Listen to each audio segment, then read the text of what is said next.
Hey, welcome to Su Vida. I'm Vanessa Ramirez. And I'm J.R. Cardenas. Today on the show, we are celebrating Black History Month. And we're talking about some delicious Mexican food called chilaquiles. Plus, we are buying new hats at Straw and Wool Hat Company. Vanessa, I got here a little earlier. I got the perfect hat for you. You're going to love it. What? I can't wait to check it out. We have all that and more in store for you today on Su Vida. Okay, so what kind of hat? Is it gonna match my outfit? Totally. Yeah? Yeah. How did you know what I was wearing? I don't know.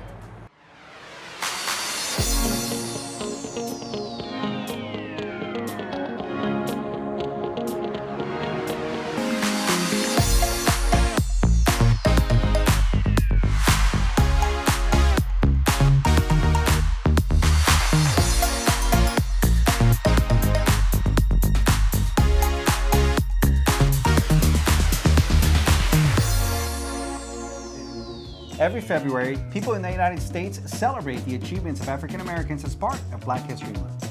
And we celebrate the vast contributions of Black Americans to our country and recognize that Black history is American history and that Black culture, stories, and triumphs are at the core of who we are as a nation. One of the largest African American cultural and educational events in Arizona is the Arizona Black Rodeo. Yes, and it attracts as many as 9,000 rodeo fans over a weekend of fun and Western experiences for the entire family. Okay, so Vanessa, remember I told you I got here a little earlier and I found your hat? Yes. Well, here it is! OMG, I love it! This is gonna be perfect for the rodeo, don't you think? I think it will be. Okay, that means we have to find you one now. Ooh, it matches your eyes. Ooh, matches the outfit. That too. Thank you. There's a unmatched feeling between a horse and a man as far as just being connected. It's just really special. I'm born and raised in Texas, moved here to Arizona back in 2021, and then I had a cousin that was here who told me to come talk to a cowboy out here named Shahid. And he invited me out, and from that point it was all she wrote. I haven't left since. Being here, everybody was asking, are you going to the rodeo? Are you going to the rodeo? I'm from Texas, but I've never been to a rodeo. So that first night that I went, I was hooked. I said, this might be a problem. I've never seen anything like this.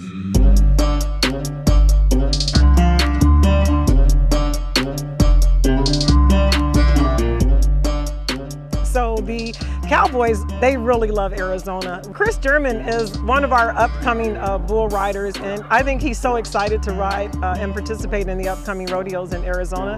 But Chris has really made a difference even here at the ranch, because I think he's inspiring other younger people, especially his son, to kind of get into the actual rodeo world. He wants to do it, he works hard, and he's a really good guy. So we want to make sure that we provide a platform for people like Chris to live out their dreams. My relationship with Lynette is amazing. She moves like she's just everybody else in the crowd, and that's what honestly makes her and the show, the Black Rodeo, amazing. Once you visit an Arizona Black Rodeo, it's undeniable that it's a talent that we possess as well. I think we kind of have not been exposed the way we should have in the past, even going back to the Western, the Wild Wild West. And we want to make sure that we have some representation with African Americans as well. But to see that we sparked the interest in the younger generation to keep and continue generations and generations rodeoing, then that we've done our job. The Arizona Black Rodeo, it's an experience, and I think for most people, they haven't seen it before, and they literally are excited when they see horses, and then when they see a black cowboy, that really boosts the excitement. So I think it's just a wonderful time for everyone.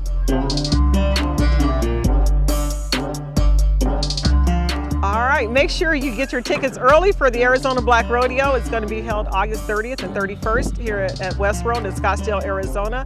We'll have 3 shows, 3 exciting shows, 1 on Friday night and 2 on Saturday. So again, get your tickets early and it will be a sell-out show. You can find us online and on social at Black Rodeo USA.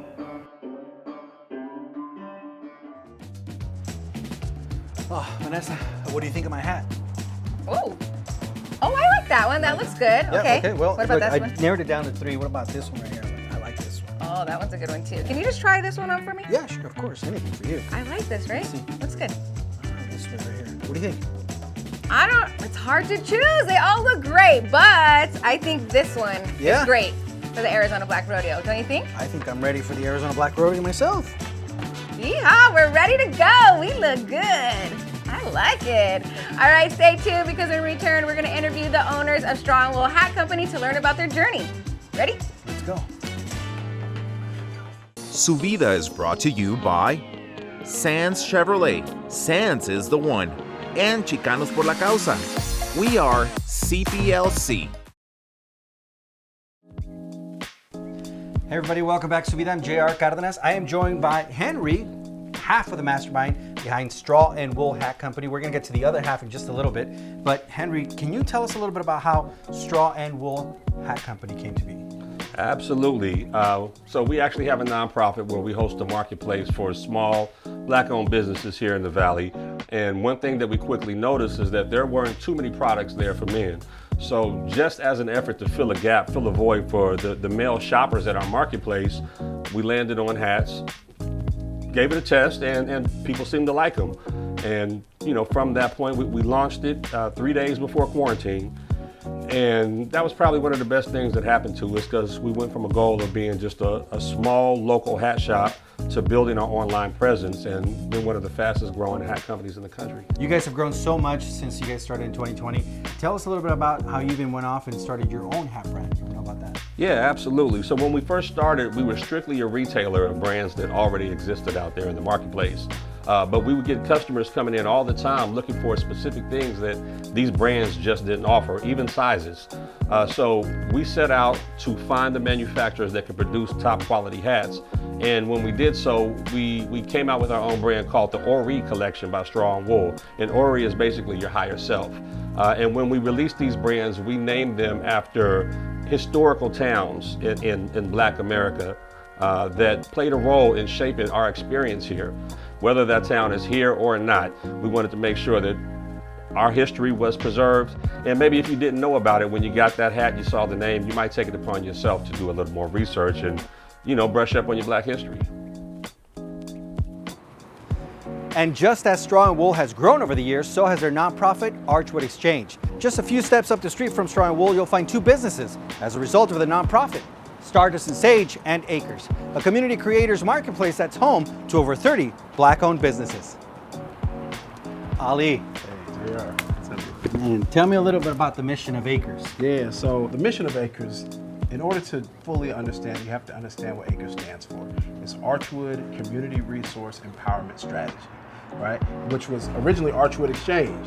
You have to understand what Archwood Exchange is. It's the cross-section in Greenwood, Oklahoma, which was a bustling Black-owned business district. There were doctors and schools and airports, and it was a job creator, right, and an economic engine for an entire community that helped to build wealth unseen in many parts of the country.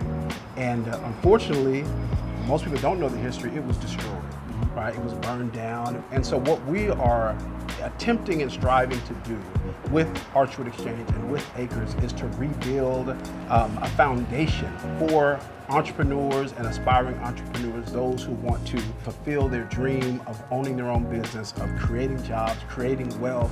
And so that's our mission, right? And so not only do we host marketplace where people can come out and try their idea and be a vendor and set up and make sales and promote their product, but now we have the Acres Community Creators Marketplace, which is a retail store that's open 5 days a week, right here in Roosevelt Row in the heart of the Arts District in downtown Phoenix. So I mean, that's a great ultimate goal, but can you show me what we have here? What can we find here at Acres Marketplace? Oh man, I thought you never asked. So we have some amazing products here at the Acres Marketplace. I don't have time to show you all of them, but Berry Cultured is one of my favorite brands.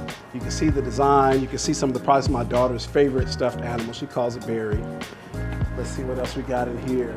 Fulani Malik, an amazing jewelry creator and artisan and just a magician with stones. Jamming with Bree, just signed on, is coming into the store. The best jelly you ever taste. B&M Creations, some really creative candles, cereal bowl candles, flavored pickles. Yep. Amazing glass tumblers, desert towels that keep you cool in the summer. Just some amazing stuff. Wow, you guys do have a lot of stuff here. Thank you, man. Where can we get more information about everything? Yeah, so on our website, we house all of it, archwoodexchange.com, and then Straw and Wool is strawandwool.com, and the social media is all the same, Archwood Exchange, Straw and Wool, and then this store is called Acres Marketplace, and we have our own social media for this as well. Community is so important, and the Metropolitan Area Advisory Committee's mission is maximizing self-sufficiency with families and individuals through high-quality programs and advocacy in our communities. Let's find out how you can support them. Up goes a bubble. You saw the big bubble?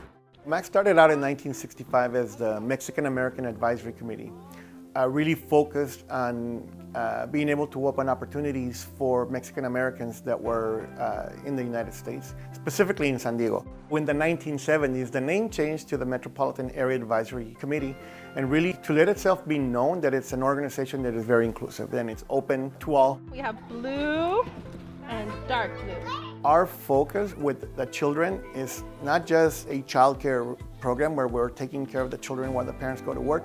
It's a wraparound program for the family as a whole. And he has claws, look at that. They just seem very happy to have a place to be. They eat lunch with us, we eat breakfast with them. So, you know, we're sharing a lot of things like the families do too. So we become their extended family during the day. That was being very friendly of Paisley Hunt. Thank you. The outcomes that I get to see from the children learning, their smiling faces, them wanting to come to school, the parents that come back to me and tell me that I've helped them so much and I've helped them to be their children's advocate. We currently have a shortage of teachers in our preschool classrooms. And prior to the pandemic, we did not have that issue.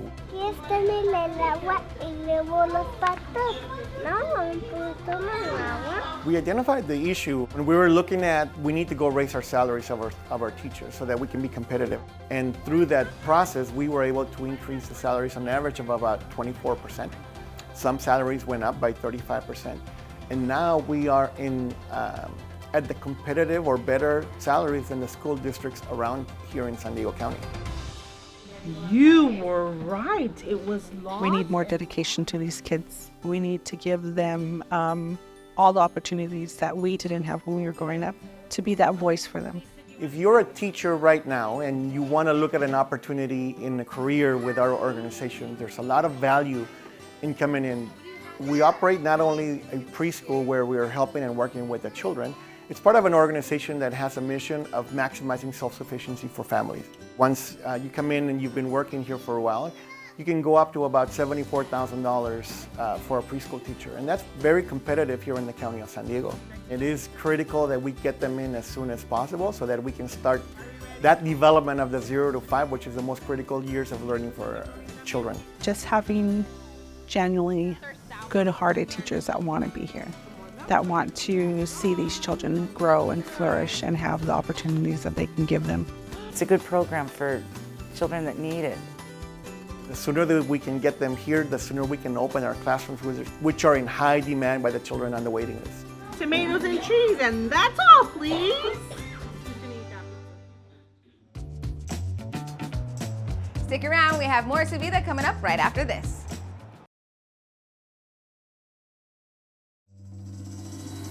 You know, JR, all this shopping has me famished. Ooh, same. You hungry? What are you craving? No surprise here, Mexican food, but like that real authentic mom-cooked meal, you know what I mean? Oh, I know exactly what you mean. And you know what? You are in luck because I've got the right place for you right now. Check out this plato delicioso.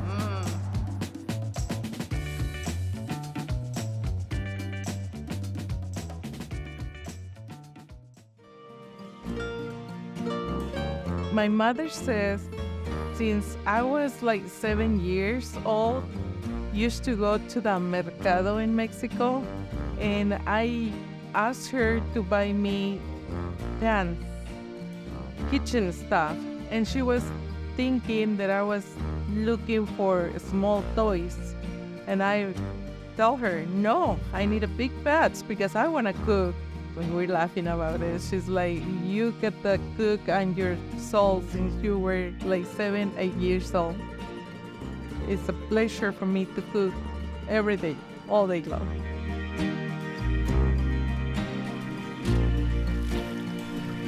She like, a dish that every Mexican kitchen has to have. for breakfast. It's a very simple dish, but very delicious, made out of tortillas, eggs, onions, cilantro, and a great salsa. It's very important to have fresh ingredients. We use tomatillo, jalapeno peppers, garlic, onion, cilantro, and a lot of love. What makes our chilaquiles special, I believe, is just like the salsa, my mom's salsa, that I think reminds a lot of people of their childhood. When someone tells us after a meal, it's like, oh, this reminds me of like my mother's cooking or my grandmother's cooking. I think that's probably the best compliment we ever received. Just because I think that was kind of our goal from the beginning, to kind of give something that's like home, like it reminds you at least of some part of home. I remember when my mom cooked for me, so it brings me all my memories back to those years when I was little. Being together in the table, all the family, enjoying a great meal. A lot of customers, many customers, they come and try our food, and they have to tell me that they remember their grandma's house, their mother's house, that they haven't eaten in years. So they're very happy, and that makes me feel more comfortable to do my food that way I make it. It's homemade food, and we want to keep doing it that way as long as we keep the restaurant.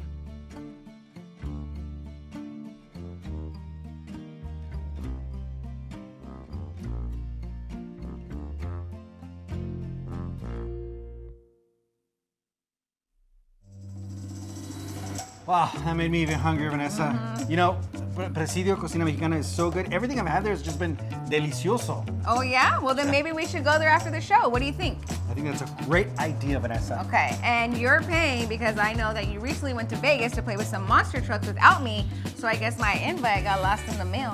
You saw that? Yeah, well, it was a quick 5-day trip, but yeah, I guess I'll pay. Yeah.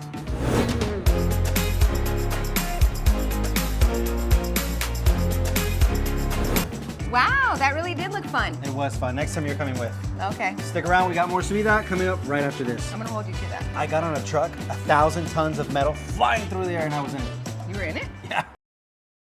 Su Vida is brought to you by Sands Chevrolet. Sands is the one. And Chicanos por la Causa. We are CPLC. As part of our initiative to support local Black-owned businesses here in Arizona, we recently launched BuyBlackArizona.com, which is a directory to help you find any type of Black-owned business that you need, anywhere from a hotel, therapist, restaurant, barbershop, or even someone to help you sit your pets while you're out of town. So visit BuyBlackArizona.com. Hey, welcome back to Su Vida. I'm Vanessa Ramirez. And I'm J.R. Cardenas. Chicanos por la Causa is an advocate for underserved individuals and communities. And last year, they provided services for over 2 million people across the United States. And they continue to expand their offices to provide more services for more individuals. Yes, and recently they celebrated the grand opening of their new office in Tucson, Arizona. Take a look at everything that they have to offer.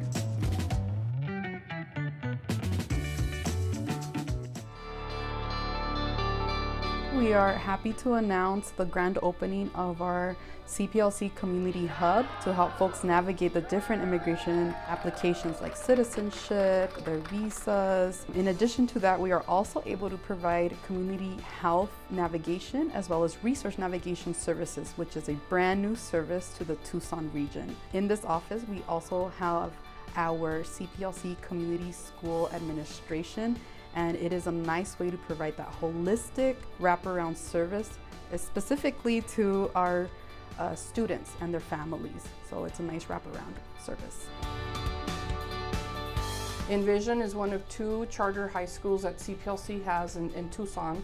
We serve about 75 students a year, and I'm so excited to share that Envision has received A rating, which is a big deal. We are extremely proud. It is the highest award designated by the Arizona Department of Education, and so We're extremely proud to share that information and even more proud to have offices right next door. So we believe in creating a hub where people can come and have different types of services or seek services in one area, like a one-stop shop. And so we're trying to build that so that it's more accessible to people in a location that is in an area where the community lives and has the easy access for people to get here.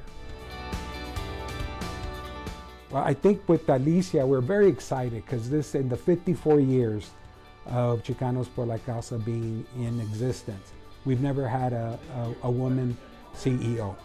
And to have a Latina CEO is very, very important, especially at this point in time. I think with Alicia, we're really starting to come back to our core and to our mission. Looking at the footprint that we currently have, she has been one that has supported the programs. She has shown up to a lot of the different events. And so it's pretty exciting that we have someone internally that has moved into that position.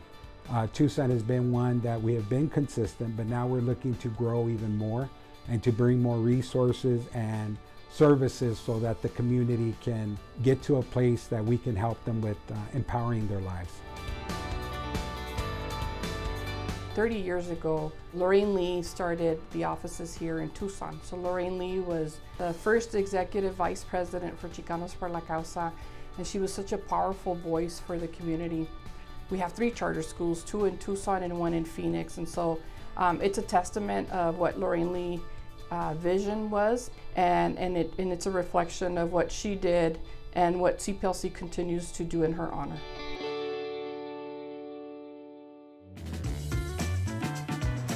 To learn more about CPLC, their mission, and the services they provide and how you can utilize them, visit cplc.org. Yes, and thank you so much for joining us today and helping us celebrate Black History Month. And we also want to thank Ollie and Henry for sharing their story. And don't forget to follow them on social media so you can check out all the cool things that they're up to. Also, there's so many ways for you to celebrate Black History Month in your community. Museum, art, music, food, so much more. Yes, and don't forget to spend some time listening, learning, and uplifting the voices of African Americans, not just this month, but always. And one last thing. Yeah? Don't forget to catch us on the next Su Vida. Always a great show, right? Always a great show. Yes.